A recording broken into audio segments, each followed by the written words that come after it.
जमीयत उलमा इस्लाम फ़े के सरबराह मौलाना फजल रहमान ने कहा कि अदलिया अपनी इज्जत और वक़ार में कमी कर रही है तो फिर हमसे शिकायत ना की जाए। इमरान के एक जलसे के बयान पर सोमोटो ले लिया गया। कराची में अवामी जलसे से खिताब करते हुए कहा, बशीर मेमन चीख चीख कर कहता रहा कि इमरान खान ने गलत काम का बोला मगर उस पर अदालत ने कोई सोमोटो नहीं लिया।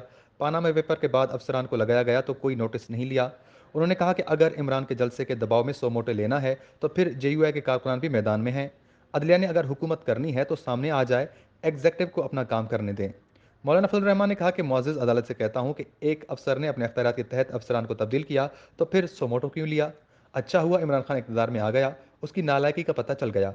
इलाहाबादी उन्होंने कहा कि मुल्क में एक मखसूस लॉबी इसराइल को तस्लीम करने की हक में थी। आपकी आवाज़ पर पाकिस्तान में कोई इसराइल को तस्लीम करने की जुर्रत नहीं कर सका।